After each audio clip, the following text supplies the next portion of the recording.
Hi, good morning, good afternoon and good evening. जब भी जो हमारा वीडियो देख रहे हो, हम सब उनके लिए बोले। तो अब सुनो, हमने खत्म कर लिया है डेप्रिसिएशन का कॉन्सेप्ट, लेकिन सारा कॉन्सेप्ट में से दो रह गया जो इतना ज्यादा रिलेवेंट नहीं है वो, बट हमें पढ़ना है। ठीक है, हम ऐसा नहीं देखेंगे, जबकि हम प्रोफेशनल हैं, हमारे लिए सारा चीज रिलेवेंट होता है। ठीक है, तो वो दो क्या रह गया, मैं लास्ट वीडियो में बताया था लास्ट टाइम पे, वो actual cost of asset and written down value of asset जो होता है वो कैसे कैलकुलेट किया जाता है। ठीक है ना, कुछ केसेस पे रिटन डाउन वैल्यू कैसे माना जाएगा, कितना रुपया का रिटन डाउन वैल्यू है बोल के माना जाएगा, और कुछ केस पे एक्चुअल कॉस्ट ऑफ एसेट जो होता है वो क्या माना जाएगा। ठीक है, ये दो चीज रह गया, हम बाद में पढ़ेंगे। बट हम आज का क्लास में डेप्रिसिएशन को छोड़कर बाकी जो कॉन्सेप्ट रह गए वो सारा चीज को हम डिस्कस करेंगे। ठीक है, एक के बाद एक। और आपको वैसे ही पता है हमारा पढ़ाने का जो तरीका है कि हम सारा कॉन्सेप्ट को एक साथ नहीं समझाते, कुछ कॉन्सेप्ट को समझाया जाता है और कुछ कॉन्सेप्ट जो है जब प्रॉब्लम में प्रैक्टिस करवाता हूं वहां बताता हूं। ठीक है, तो वहां से क्या होता है, तो प्रॉब्लम प्रैक्टिस भी हो जाता है और हमें प्रोविजन भी समझ में आ जाता है। ठीक है, कुछ कुछ जगह पे ऐसा होता है, बिकॉज टैक्स का मैटर ही वैसा ही है कि अगर हम एक प्रोविजन को पढ़ेंगे, समझ गए, लेकिन वो इंप्लीमेंट कैसे होगा अगर पता नहीं चला तो दिक्कत है। तो और मैं वैसे ही आपको पहले से ही बता रखा हूं, हमें क्या करना है, इनकम टैक्स का प्रोविजन जो है, रूल्स जो है, उसे पढ़ना है, समझना है और इंप्लीमेंट करना भी सीखना है।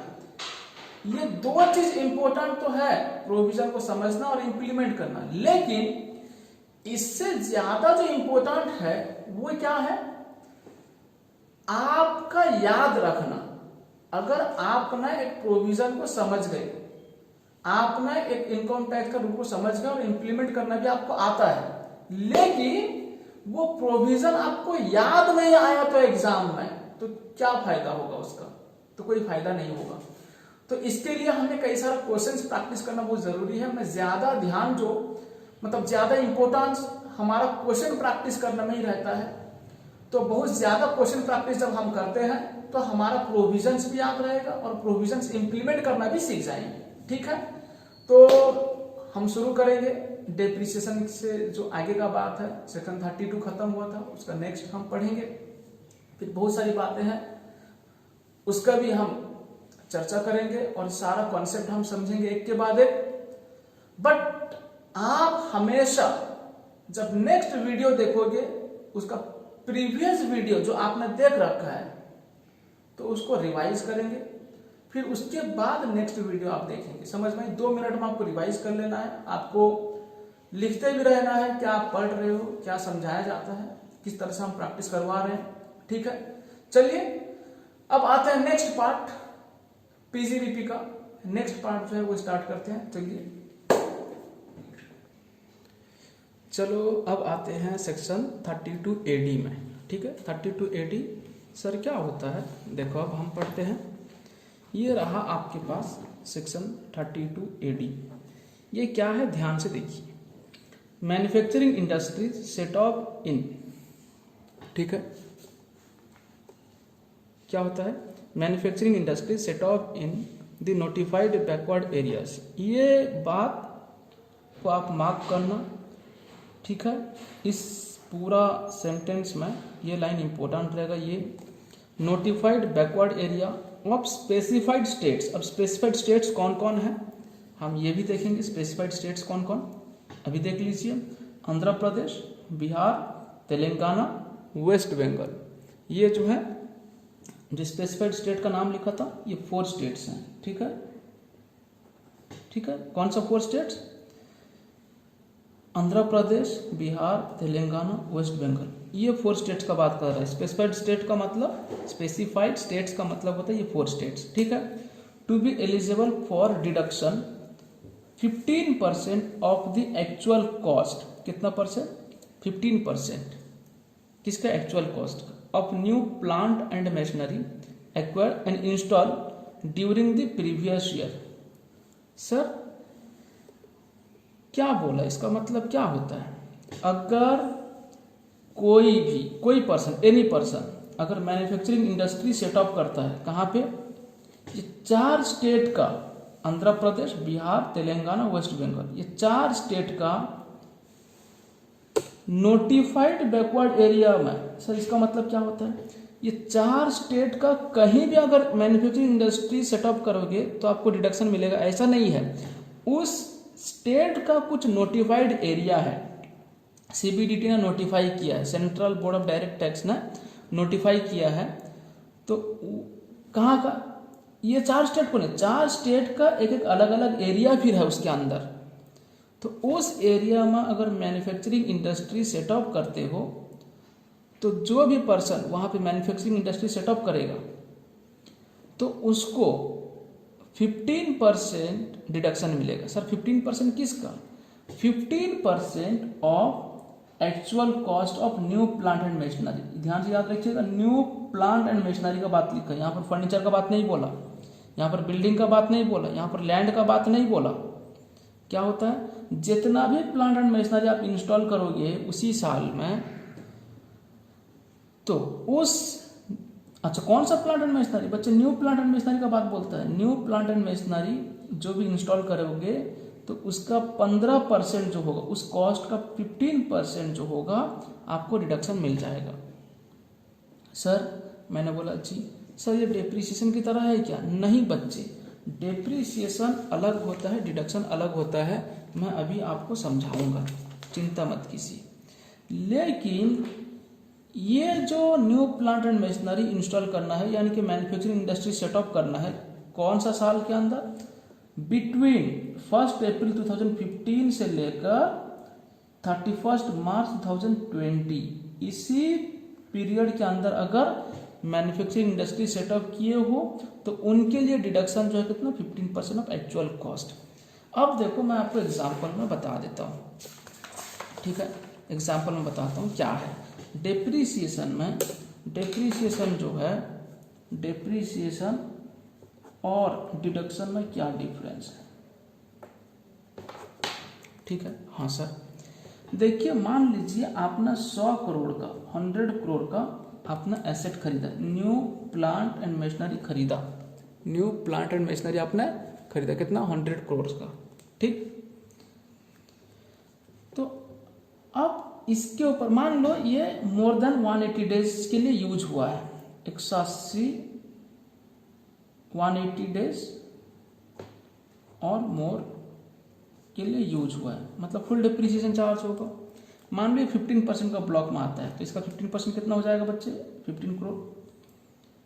तो अब बच्चे ये कौन सा साल? मान लीजिए आपका फाइनेंशियल ईयर 19 और 20 है।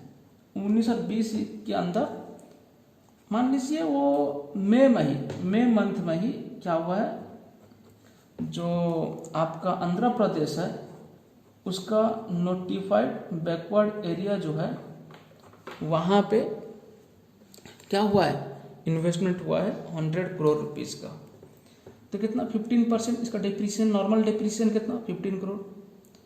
बच्चे और एक एडिशनल डिप्रिसिएशन भी लगेगा। सर एडिशनल डिप्रिसिएशन क्यों? क्योंकि ये प्लांट एंड मशीनरी और मैन्युफैक्चरिंग पर्पज के लिए ही खरीदा गया है।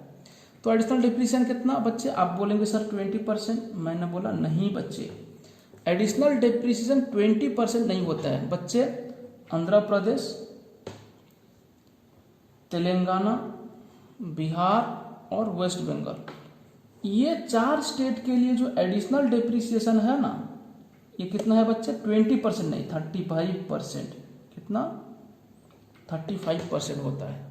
आंध्र प्रदेश, तेलंगाना, बिहार और वेस्ट बंगाल में जो एडिशनल डिप्रिसिएशन का जो रेट है 35%, ठीक है? हाँ सर ठीक है, यहाँ के लिए 20% नहीं। और अगर वो एडिशनल डिप्रिसिएशन जिस एसेट के ऊपर चार्ज किया जाएगा, वो एसेट अगर 180 दिन से कम यूज हुआ है तो फिर क्या होगा? तो 17.5%, इसका आधा। बाकी फिर 17.5% क्या होगा नेक्स्ट ईयर फिर चार्ज होगा सब्सिक्वेंट ईयर में। चलिए, तो यहाँ पर एडिशनल डेप्रिसिएशन जो है बच्चे 35%, कितना 35%, ठीक है ना। हाँ सर 35%, तो कितना होगा एडिशनल डेप्रिसिएशन फिर 35, समझ में आई बात। चलो अब ये भी माइनस होगा 15 crore normal depreciation 35, full additional depreciation कितना 35। तो टोटल माइनस होने के बाद बच्चे रिटेन डाउन वैल्यू जो आएगा वो कितना आएगा आपका 30 × 40 = 50 और आएगा कितना 50 करोड़ आ जाता है, ठीक है। फिर जो फाइनेंशियल ईयर 20 और 21 जो होता है वहां पर जो डेप्रिसिएशन चार्ज किया जाएगा बच्चे वो ओनली नॉर्मल डेप्रिसिएशन चार्ज किया जाएगा 15%, किसका 50 का 15% चार्ज किया जाएगा, किसका 50 का, कितना 7.5। तो बाकी आ जाएगा आपका रिटन डाउन वैल्यू 42.5 ये रहा। लेकिन जो डिडक्शन है ना बच्चे वो डेप्रिसिएशन में नहीं आएगा। जो इस साल का जो डिडक्शन मिलेगा बच्चे वो डेप्रिसिएशन में ऐड नहीं होगा, समझ में आई। एग्जाम्पल जैसे कि अब बता रहा हूं मैं कि मान लीजिए, एक मिनट को बताता हूं आपको अलग फिर। मान लीजिए जैसा कि आपका जो डिडक्शन क्लेम करोगे आप, जो माइनस करोगे वो एक होता है डेप्रिसिएशन। मान लीजिए ये प्रॉफिट आया, जो भी प्रॉफिट आया होगा डेप्रिसिएशन कितना क्लेम करोगे बच्चे 35 + 5, 35 एडिशनल डेप्रिसिएशन और 15 जो है नॉर्मल डेप्रिसिएशन, 5 बोल दिया था, 15 है नॉर्मल डेप्रिसिएशन। कितना हो गया बच्चे 50। डेप्रिसिएशन के लिए आप 50 डिडक्शन क्लेम कर लोगे प्लस डेप्रिसिएशन 50, लेकिन डिडक्शन जो है ये अलग से शो किया जाएगा अंडर सेक्शन 32 क्या होगा एडी के तहत। जो डिडक्शन मिलेगा वह कितना बच्चे 15%। देख लो फिर से मैं दिखा देता हूँ, क्या बोला था यहाँ पे 15% डिडक्शन, ठीक है 15% डिडक्शन। यहाँ पे क्या होगा प्रॉफिट जो भी आया डेप्रिसिएशन माइनस किया आपने 50 और उसके बाद आपको जो डिडक्शन मिलेगा अंडर सेक्शन 32 एडी वो होता है 15% ऑफ आपने जितना रुपया न्यू प्लांट एंड मशीनरी में खर्चा किया। हमने न्यू प्लांट एंड मशीनरी में कितना खर्चा किया था, इन्वेस्टमेंट किया 100 करोड़, तो उसका 15%, 100 करोड़ का 15% कितना 15। ये डेप्रिसिएशन का डिडक्शन अलग और ये जो डिडक्शन अंडर सेक्शन 32 एडी है इसका डिडक्शन अलग लिया जाता है। ये डिडक्शन जो है एसेट से माइनस नहीं होता है, समझ में, ये अलग से एक डिडक्शन है, ठीक। हाँ सर देखो मैंने ये डिडक्शन जो 15 करोड़ 15% का मैंने कुछ एसेट से माइनस किया कहीं पे भी प्रीवियस ईयर में नहीं किया, ठीक है ना। हाँ सर चलो ये बात आपको समझ में आ गई, ठीक है। हाँ सर चलो अब नेक्स्ट फिर आगे चलते हैं। अब यहाँ पर भी वही बात डायग्राम के साथ दिया है, बहुत अच्छा बात। कंडीशन 32 एडी का एनी एसएससी किसी कोई भी पर्सन हो सकता है, ठीक है। एनी एसएससी लिखा है मतलब चाहे 7% आप जानते हो, 7 इंडिविजुअल हो, एचयूएफ हो, कंपनी हो या फार्म हो, association of person, body of individual हो, कोई भी हो किसी के लिए। ऐसा नहीं कि ये सिर्फ कंपनी के लिए, ऐसा नहीं है, एनी एसएससी। तो और एसेट जो खरीदा गया होगा और इंस्टॉल किया गया होगा वो 1/4/2015 से लेकर 31/3/2020 के अंदर एसेट एक्वायर होना चाहिए और इंस्टॉल भी होना चाहिए। और उसके बाद जो डिडक्शन मिलेगा ऑब्वियस बात है 1/4/2015 के बाद से मिलेगा और कहाँ तक 31/3/2020 तक। अच्छा पर्पज क्या होना चाहिए, मैन्युफैक्चरिंग पर्पज होना चाहिए। नोटिफाइड बैकवर्ड एरिया में कहाँ का, वेस्ट बंगाल, आंध्र प्रदेश, बिहार, तेलंगाना, ठीक है ये गया। फिर उसके बाद मैंने आपको अभी बोला कि जो एडिशनल डेप्रिसिएशन बच्चे हैं, एडिशनल डेप्रिसिएशन कहाँ पे, ये रहा देखो एडिशनल डेप्रिसिएशन। पहले कहीं पर नहीं बोला था, यहाँ पर जो बोला जो एडिशनल डेप्रिसिएशन है वो 35% to be allowed to assessee setting of manufacturing units in notified backward area of specified states. अब स्पेसिफाइड स्टेट का मतलब आप समझ में आती है, acquiring and installing new plant and machinery, ठीक है। तो यहाँ 20% की जगह 35% लगेगा एडिशनल डेप्रिसिएशन, कहाँ पे, इसी 4 स्टेट का नोटिफाइड एरिया में। समझ में आई बात, ये जो 4 स्टेट्स हैं उसका नोटिफाइड एरिया में अगर आपने new plant and machinery install किया है तो उसका जो एडिशनल डेप्रिसिएशन होता है बच्चे कितना 35%, और डिडक्शन तो अलग से मिलेगा। डिडक्शन का जो बात है वो डेप्रिसिएशन नहीं है, वो डिडक्शन अलग से मिलेगा आपको, ठीक है, सोने पे सुहागा की तरह। चलिए अब आगे चलते हैं नेक्स्ट। अब यहाँ पे नोटिफाइड बैकवर्ड एरिया क्या है, यहाँ पे दिया हुआ है बच्चे, याद रखना बहुत जरूरी नहीं है, एग्जाम में दिया होगा ये नोटिफाइड बैकवर्ड एरिया है बोल के 4 स्टेट का नाम कुछ भी दिया होगा, कोई भी स्टेट का नाम दे दिया होगा सवाल में, और वो लिखा होगा ये नोटिफाइड बैकवर्ड एरिया में इंडस्ट्री सेटअप हुआ है, ठीक है। चलिए अब हम आगे की तरफ चलते हैं। अब नेक्स्ट क्या है, एक्सपेंडिचर ऑन साइंटिफिक रिसर्च, जो मैं बार बार बोलता था बहुत इंपॉर्टेंट भी है, सेक्शन 35, ठीक है। सेक्शन 32 डेप्रिसिएशन, सेक्शन 32A जो है डिडक्शन देखे अगर 4 स्टेट्स का जो अभी बात पढ़े हम। फिर उसके बाद अब आते हैं साइंटिफिक रिसर्च 35, ठीक है। साइंटिफिक रिसर्च का क्या है देखिए अब साइंटिफिक रिसर्च का प्रोसेस क्या है बताता हूँ।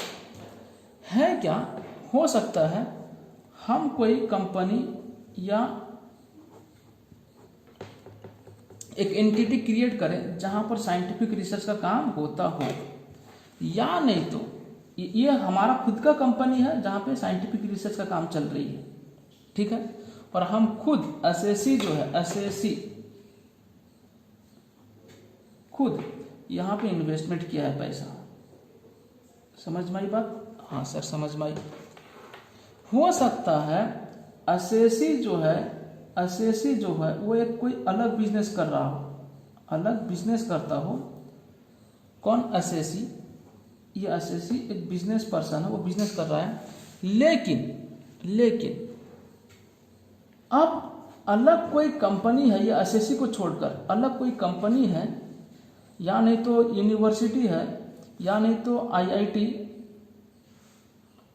है, ठीक है, ये साइंटिफिक रिसर्च का काम कर रहा है, लेकिन ये खुद साइंटिफिक रिसर्च का काम नहीं कर रहे हैं एसएससी, ये जो है कंट्रीब्यूट कर रहे हैं, इसमें सहायता कर रहे हैं इसको। तो दोनों बात अलग है, ठीक है ना।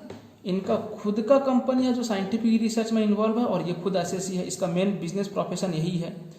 और इसका हो सकता है एक एसएससी है जिसका मेन बिजनेस प्रोफेशन जो है अलग कुछ है, लेकिन जो साइंटिफिक रिसर्च का काम कर रहे हैं उन्हें पैसा दे रहे हैं, वहां पे कंट्रीब्यूट कर रहे हैं, उनको हेल्प कर रहे हैं। तो ये दो अलग अलग बात है, समझ में आई।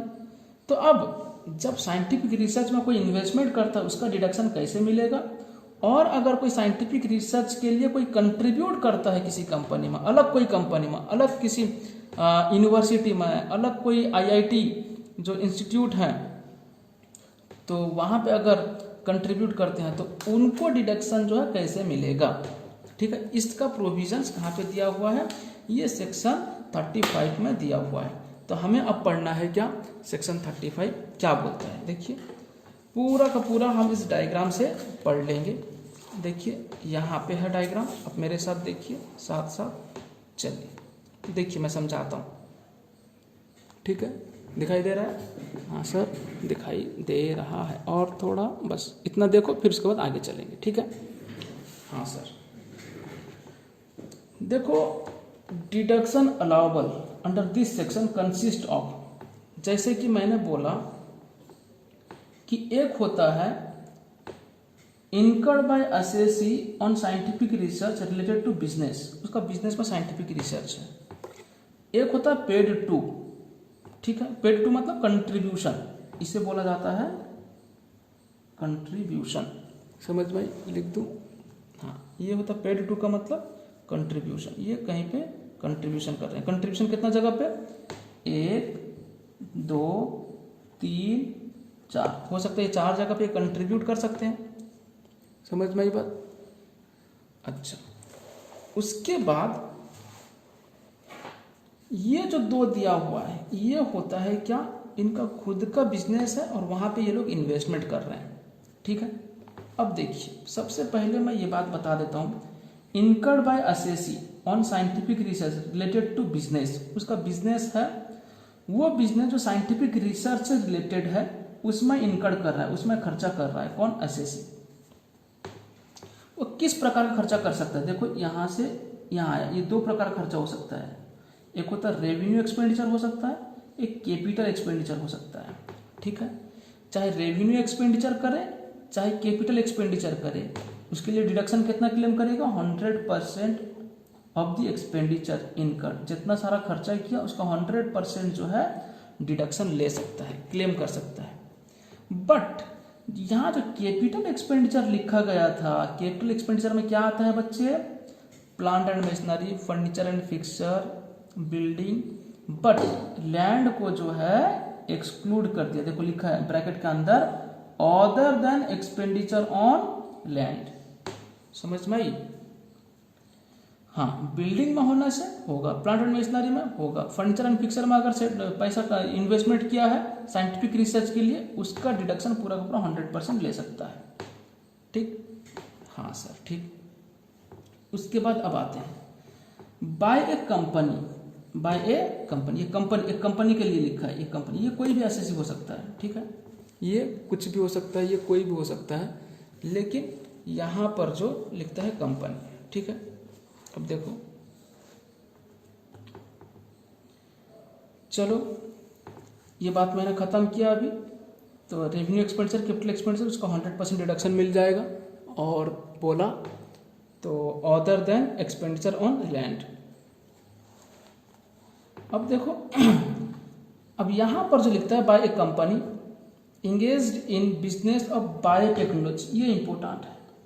अगर कोई कंपनी बायोटेक्नोलॉजी बिजनेस में एंगेज है और एनी बिजनेस ऑफ प्रोडक्शन और manufacture, any business of manufacture और production of any article not being article or thing specified in the list of the 11th schedule on an approved in-house research and development facility।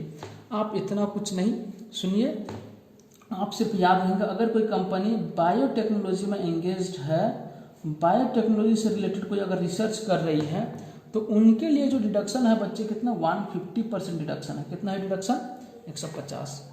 Biotechnology को छोड़कर अगर कोई भी SSC किसी भी प्रकार का साइंटिफिक रिसर्च कर रही है, उनका अपना रिसर्च बिजनेस है, तो उनके लिए 100%। अगर कोई कंपनी है वो बायोटेक्नोलॉजी से रिलेटेड कोई रिसर्च कर रही है, तो उनके लिए कितना, 150%, 150%। बट आगे क्या लिखता है, other than expenditure on land and building. यहाँ पे एक इम्पोर्टेंट है, बट यहाँ पे जो बोला था, यहाँ पे लैंड को एक्सक्लूड किया था, बट बिल्डिंग इंक्लूड था कैपिटल एक्सपेंडिचर में। बट यहाँ पे लैंड एंड बिल्डिंग दोनों को क्या किया, एक्सक्लूड कर दिया। बात समझ में आई। लेकिन इसके लिए कितना परसेंट डिडक्शन, 150, 150%। और यहाँ पे कितना, 100% डिडक्शन आप क्लेम कर सकते हो। ठीक है सर, ठीक है। अब चलो, अब आते हैं कंट्रीब्यूशन में, पेड टू। अब आते हैं कहाँ, कंट्रीब्यूशन में आते हैं। ठीक है, पेड टू या कंट्रीब्यूशन में आते हैं। ठीक है, अब वो क्या होता है, कहाँ कहाँ पे कंट्रीब्यूट कर सकते हैं, 4 जगह है कंट्रीब्यूट करने, कितना जगह है, 4 जगह है। Approved Indian company for scientific research, ये कौन है, सारे कंपनी नहीं, अगर कोई एक कंपनी, कोई अगर पेड टू मतलब कोई भी अगर कोई एसएससी साइंटिफिक रिसर्च के लिए कंट्रीब्यूट करते हैं किसी दूसरे कंपनी को, कोई एक कंपनी है वो साइंटिफिक रिसर्च में एंगेज है या साइंटिफिक रिसर्च का काम कर रही है, तो उससे अगर कंट्रीब्यूट करते हो तो कितना परसेंट, 100%। या नहीं तो नोटिफाइड, ये भी कौन सा कंपनी, अप्रूव्ड कंपनी बोला है, अप्रूव्ड कंपनी, ये 2 बात को याद रखेंगे। अप्रूव्ड कंपनी अगर है तो उसको 100%, मतलब वहां पे अगर आप कंट्रीब्यूट करते हो पैसा अपना साइंटिफिक रिसर्च के लिए, तो आपको 100% डिडक्शन मिल जाएगा। उसके बाद अगर कोई कंट्रीब्यूट करता है paid to notified approved university, college या रिसर्च एसोसिएशन या अदर इंस्टीट्यूशन, किस काम के लिए, सोशल साइंस या स्टैटिस्टिकल रिसर्च के लिए। कौन सा, सोशल साइंस स्टैटिस्टिकल रिसर्च के लिए अगर किसी नोटिफाइड अप्रूव्ड यूनिवर्सिटी, कॉलेज या रिसर्च एसोसिएशन को अगर कंट्रीब्यूट करते हो, तो आपको 100% डिडक्शन जो है मिल जाएगा। ये दोनों के लिए 100% डिडक्शन है। अब यहां पर जो ये दो बात बोलेगा इनके लिए 150%। कितना, कौन कौन सा दो है यहाँ पे, notified approved university college research association other institution for scientific research. Sir यहाँ पर भी तो वही बात बोला था, notified approved university college research association other institution. लेकिन बच्चे लास्ट में देखो क्या डिफरेंस है, ये सोशल साइंस और स्टैटिस्टिकल रिसर्च में क्या है एंगेज है, सोशल साइंस और स्टैटिस्टिकल रिसर्च। लेकिन यहाँ पे क्या है, साइंटिफिक रिसर्च। समझ में, ये सोशल साइंस स्टैटिस्टिकल रिसर्च में वही लोग हैं, notified university college research association. लेकिन किस में एंगेज्ड है, सोशल साइंस और स्टैटिस्टिकल रिसर्च में एंगेज है। लेकिन ये साइंटिफिक रिसर्च में एंगेज हैं, तो इनके लिए 150%। देख रहे हो, तो 150%। और उसके बाद अगर नेशनल लेवल का कुछ है, approved national laboratory university IIT specified person for scientific research. Scientific research के लिए कौन कौन है, नेशनल लैबोरेटरी यूनिवर्सिटी IIT, इनके लिए भी कितना 150%। समझ में आई बात।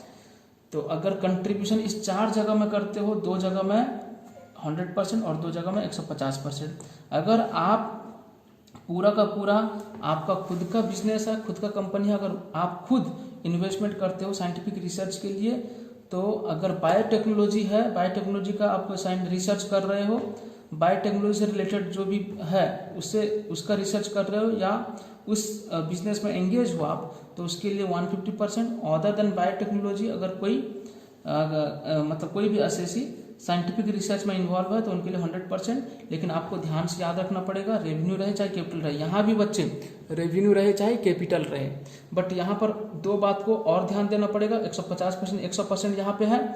और उसके बाद ये जो एनी एसएससी है, बायो एसएससी जो साइंटिफिक रिसर्च का काम करते हैं, बायोटेक्नोलॉजी वाले को छोड़कर, जो बायोटेक्नोलॉजी वाले में एंगेज नहीं है, तो उनके लिए एक्सक्लूडिंग क्या है, लैंड है। जो बायोटेक्नोलॉजी में एंगेज है उनके लिए क्या है, लैंड एंड बिल्डिंग, दोनों को एक्सक्लूड कर रहा है। ठीक है, चलो ये था क्या साइंटिफिक रिसर्च का समरी, तो हमने इसी डायग्राम से आपको बता दिया। ठीक है, और इसको एक्सप्लेन जैसा कैसे करना है, जैसा मैंने आपको समझाया उस तरह से आपको एक्सप्लेन करना है। ठीक है, बाकी जो किताब जिनके पास है उससे पढ़ेंगे भी आपको समझ में आ जाएगा।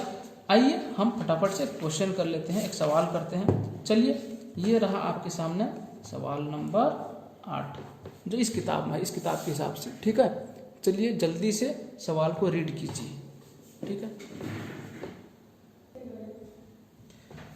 Mister A furnishes the following particulars for the previous year 2019-20, मतलब financial year 2019 and 20। Compute the deduction allowable under section 35 for assessment year 2020-21 while computing his income under the head profits and gains of business or profession।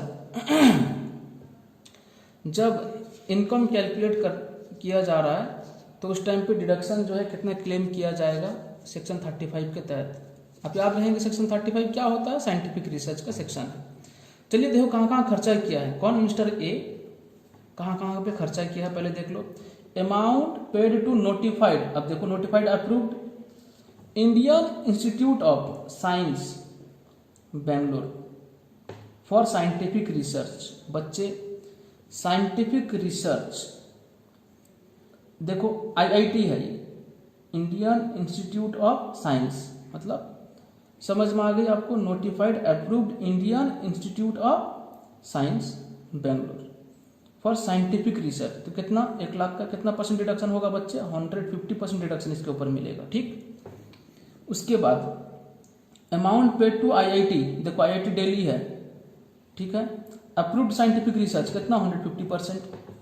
Amount paid to X limited, ये company को देखो ना, amount paid to company, mister A ने contribute किया किसको, company को। एक company register in India which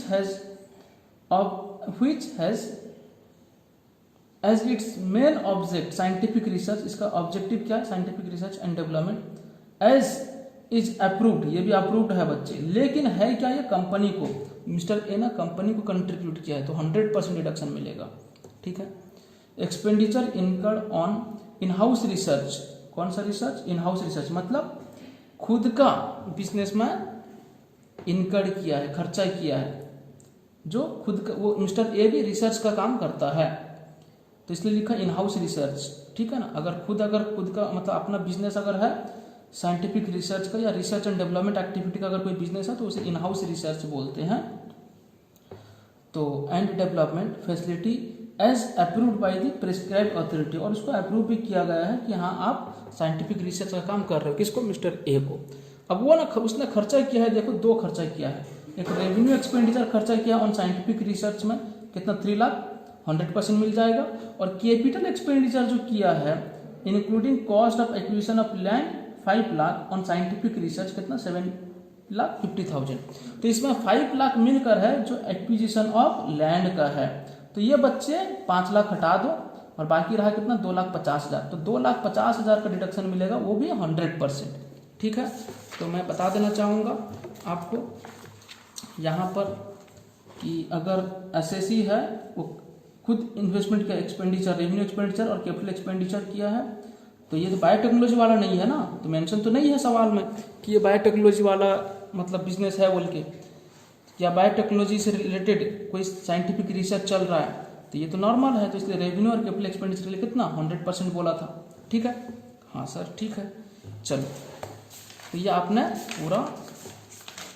पूरा सॉल्व कर लिया, ठीक है। ये 150 और ये होगा आपका 100% क्योंकि कंपनी को कंट्रीब्यूट किया है। और यहाँ पर जब 100 होगा लेकिन 3 लाख का 100% डिडक्शन और 750 का नहीं, 5 लाख माइनस कर देना, 2,50,000 जो आएगा उसका 100% डिडक्शन, ठीक है। तो हमने ये सवाल कर लिया। अब नेक्स्ट आगे की तरफ चलते हैं।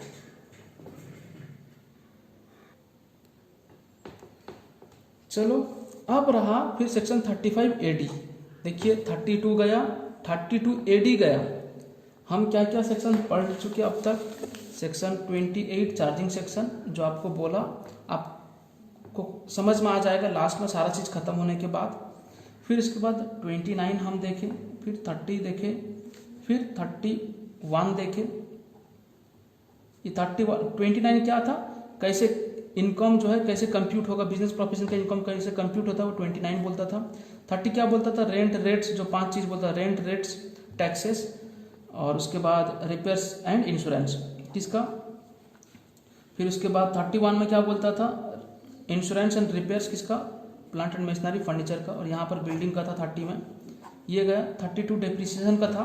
फिर 32 AD हमने पढ़ा किसका बच्चे?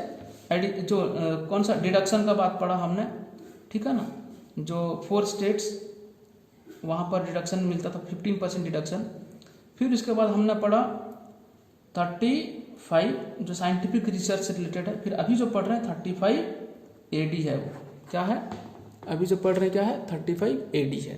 ये 35 AD क्या है? बहुत इंपॉर्टेंट सेक्शन है और एग्जाम में आता भी है। 35 AD जो है स्पेसिफाइड बिजनेस के लिए है।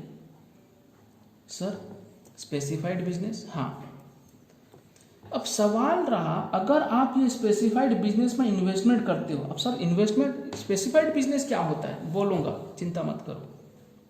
अगर आप स्पेसिफाइड बिजनेस में इन्वेस्टमेंट करते हो तो आपको पूरा का पूरा 100% डिडक्शन मिल जाएगा कैपिटल एक्सपेंडिचर के लिए, ठीक है।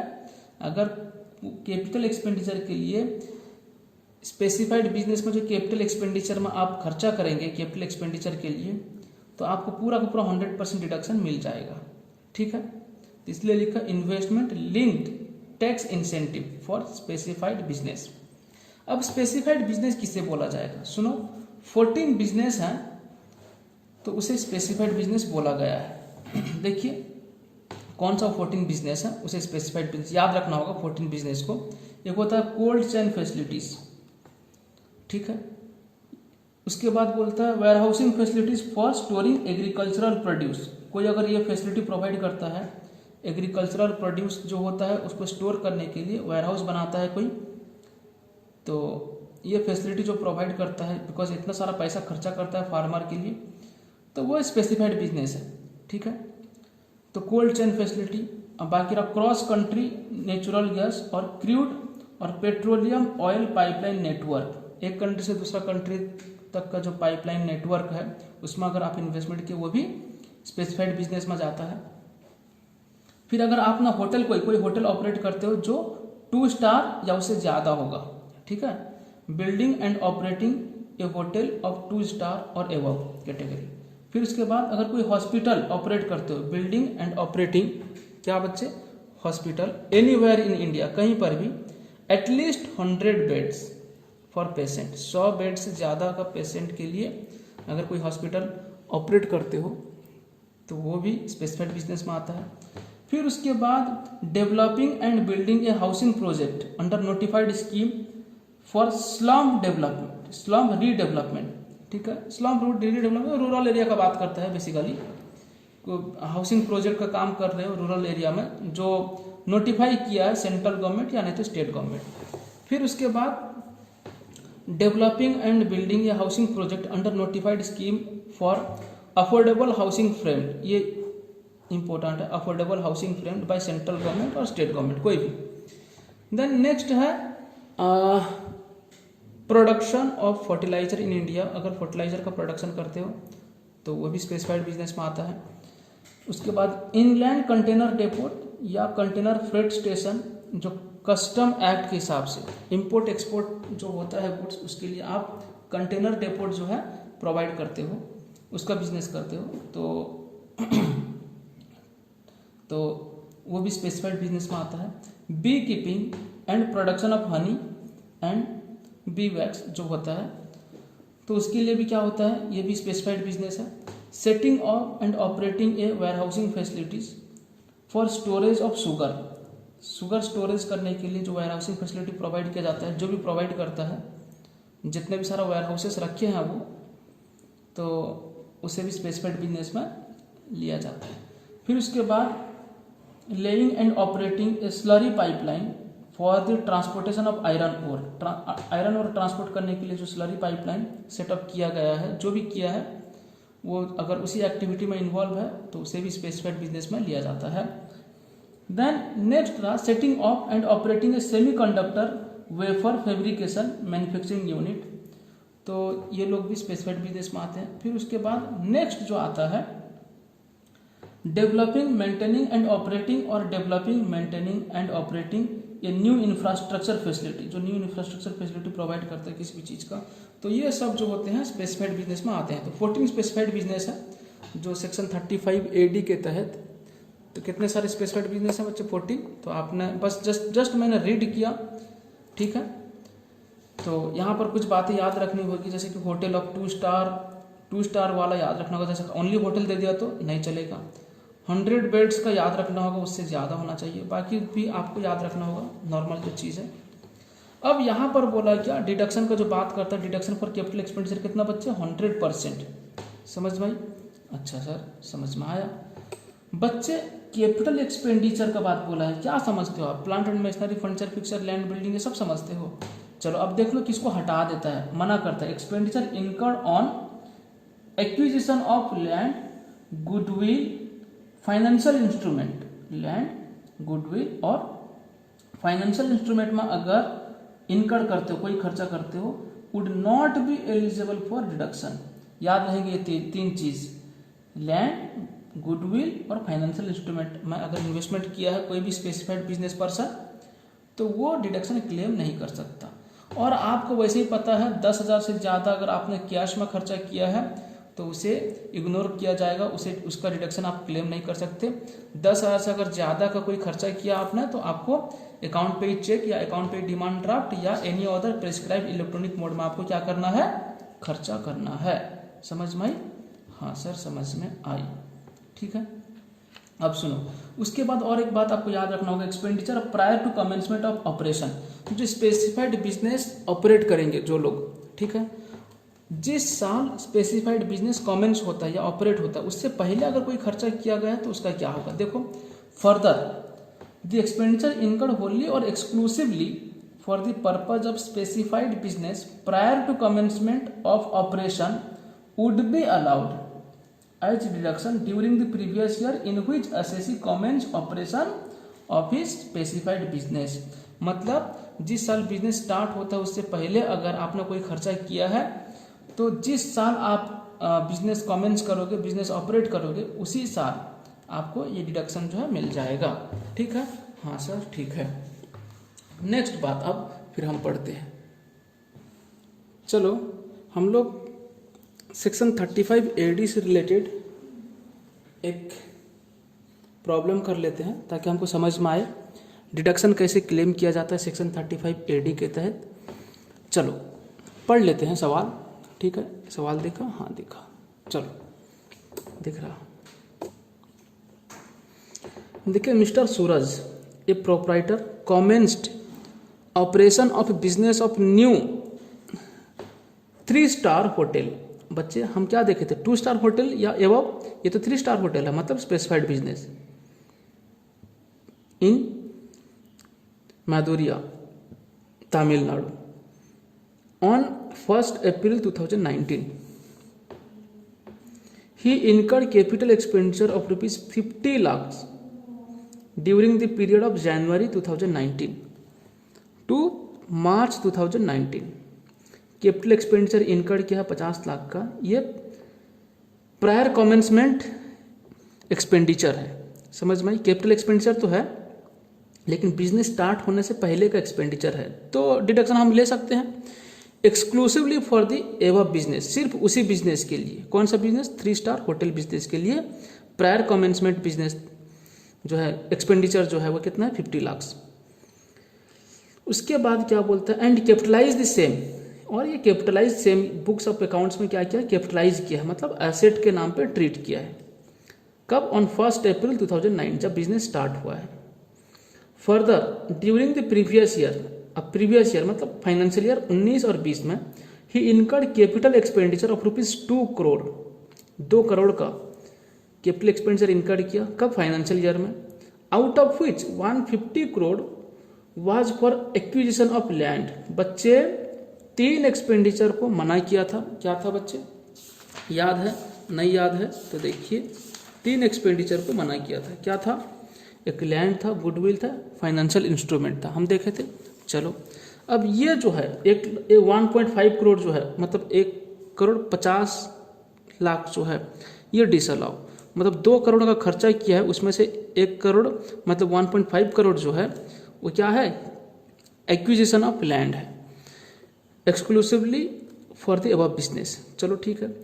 Compute the income under the head profits and gains of business और profession for the assessment year 2020-21, assuming that he have fulfilled all the conditions specified for claim of deduction under section 35 AD।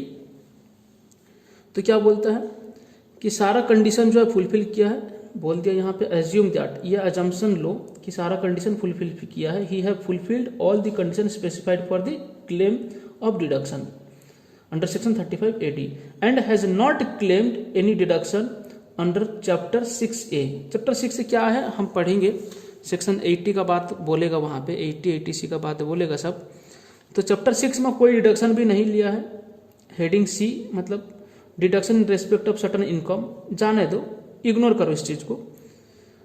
तो अब ये यहाँ पर जो दिया है assuming that he have fulfilled all the condition specified for claim of deduction, तो उसके बाद क्या बोलता है, the profits from the business of running this hotel, इसी होटल को रनिंग करने में जो प्रॉफिट हुआ है before claiming deduction under section 35 AD, जो सेक्शन 35 AD का डिडक्शन है उसको क्लेम किया नहीं, उसको क्लेम करने से पहले जो प्रॉफिट है कितना बच्चे, 25 लाख फॉर असेसमेंट ईयर 2021, मतलब फाइनेंशियल ईयर 1920 जो है उसका इनकम है हुआ कितना, 25 lakh. Assuming that he also have another existing business, ये तो 3 स्टार नया होटल बिजनेस किया और उसका पहले से एक अलग बिजनेस भी था, एग्जिस्टिंग बिजनेस भी था of running A 4 star hotel, उसका पहले से 4 स्टार होटल था इन कोयम्बटूर, विच कमेंस्ड ऑपरेट्स 12 years बैक, मतलब 12 साल से ये चल रहा है, कंटिन्यू है। The profit from which are, मतलब ये भी स्पेसिफाइड बिजनेस है बच्चे, ये भी एक स्पेसिफाइड बिजनेस है, एक स्पेसिफाइड बिजनेस पहले से था और एक स्पेसिफाइड बिजनेस जो नया स्टार्ट हुआ है। The profit from which are 1 lakh, मतलब 120 लाख, 120 लाख प्रॉफिट हुआ है। पुराना बिजनेस, पुराना जो 4 स्टार होटल था उससे प्रॉफिट हुआ 120 lakh for the assessment year 20-21, मतलब फाइनेंशियल ईयर या previous year 19-20। Also assume that expenditure incurred were paid by account paid cheque. ये बात क्यों समझ में आ गया? तो 10,000 से ज़्यादा का बात बोल रहा है, तो यहाँ पर सारा का सारा खर्चा जो भी हुआ है सब वो अकाउंट पे चेक से हुआ है, या नहीं तो इलेक्ट्रॉनिक ट्रांसफर हुआ है, समझ में आई? इलेक्ट्रॉनिक क्लियरिंग सिस्टम ECS उसके थ्रू से हुआ है।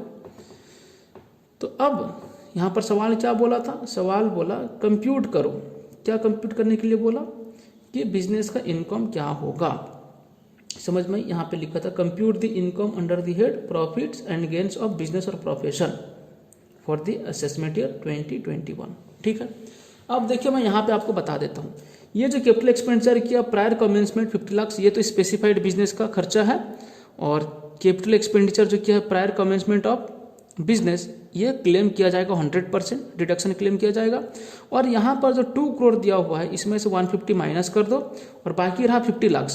2 करोड़ से 1.5 करोड़ माइनस हुआ, बाकी रहा 50 लाख, वो भी कैपिटल एक्सपेंडिचर का डिडक्शन क्लेम होगा। स्पेसिफाइड बिजनेस का जो है सेक्शन 35 AD के तहत उसका भी डिडक्शन लिया जाएगा। कितना? 50 लाख लिया जाएगा। तो टोटल हो गया कितना? 1 करोड़, मतलब 50 लाख प्लस यहाँ का 50 लाख, कितना हो गया? 100 लाख आप डिडक्शन क्लेम कर सकते हो। लेकिन उसी बिजनेस का जो प्रॉफिट हुआ है, वो जो 3 स्टार होटल जो बिजनेस स्टार्ट किया उसका प्रॉफिट कितना हुआ है बच्चे? 25 लाख। समझ में आई बात? लेकिन उसका जो एग्जिस्टिंग बिजनेस था उससे प्रॉफिट कितना हुआ है? 120 लाख। चलिए आंसर दिखा देता हूँ, वही काम किया है और होना भी चाहिए, बिकॉज आपका कॉन्सेप्ट अगर क्लियर रहता है तो आंसर भी उसी हिसाब से होना चाहिए। देखिए आंसर कैसे करता है, आपको भी इसी तरह से करना है। कंप्यूट ऑफ या computation of profits and gains of business और प्रोफेशन फॉर असेसमेंट ईयर 2021 या financial year 1920। Profit for specified business कितना है? न्यू होटल इन जो भी है न्यू होटल का कितना? 25 लाख, हम अभी देखें। और डिडक्शन जो है less deduction under section 35 AD में है, कितना है बच्चे? कैपिटल एक्सपेंडिचर जो किया है ड्यूरिंग प्रीवियस ईयर में वो कितना था? 200 लाख। 2 करोड़ जो था वो कितना होता है? 200 लाख माइनस 150 लाख। 1.5 करोड़ जो था वो 150 लाख। डिडक्शन जो कितना होगा? 150 क्यों माइनस कर दिया? क्योंकि ये इन एलिजिबल है, एलिजिबल नहीं है फॉर सेक्शन 35 AD। तो एलिजिबल डिडक्शन कितना है बच्चे? 50 लाख। एलिजिबल डिडक्शन जो है अंडर सेक्शन 35 AD में कितना? 50 लाख। क्योंकि ये जो 150 लाख है ये एक्विजिशन हुआ है क्या? लैंड। उसके बाद next commencement of business, prior commencement to business जो है, prior to commencement of business जो वो कितना था? 50 लाख। तो अब ये कितना हो गया? 50 लाख 50 लाख 100 लाख जो है डिडक्शन आप क्लेम ले सकते हो। ये 25 लाख से 100 लाख माइनस हुआ, बाकी लॉस आ गया। अभी जो न्यू बिजनेस है ना, न्यू होटल, उसका लॉस आ गया कितना? 75 लाख। ठीक है, अब पुराना जो बिजनेस है, पुराना जो स्पेसिफाइड बिजनेस है वो जो क्या था कोयम्बटूर में जो था उससे कितना हुआ है? 120 लाख प्रॉफिट हुआ है। तो ये 75 लाख न्यू बिजनेस का लॉस, 120 लाख पुराना बिजनेस का स्पेसिफाइड। दोनों स्पेसिफाइड बिजनेस है बच्चे, दोनों 35 AD में आते हैं। ये भी 35 AD में आता है। ठीक है, दोनों 35 AD में आते हैं। जब दोनों 35 AD में आते हैं तो स्पेसिफाइड बिजनेस का लॉस जो है हम स्पेसिफाइड बिजनेस का इनकम के साथ मिला सकते हैं। तो 120 लाख इनकम, 75 लाख लॉस। तो क्या हुआ बच्चे? सेटअप के बाद ये लॉस सेटअप के बाद कितना आया? 45 लाख क्या आया? इनकम आया। तो नेट प्रॉफिट फ्रॉम बिजनेस, कौन सा बिजनेस? स्पेसिफाइड बिजनेस, कितना? 45 लाख।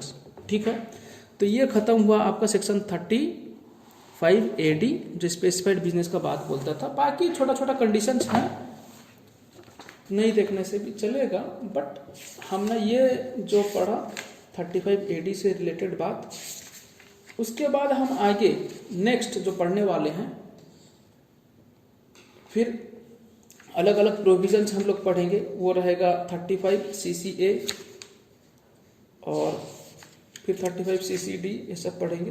तब तक के लिए थैंक यू वेरी मच। फिर हम मिलेंगे नेक्स्ट वीडियो में।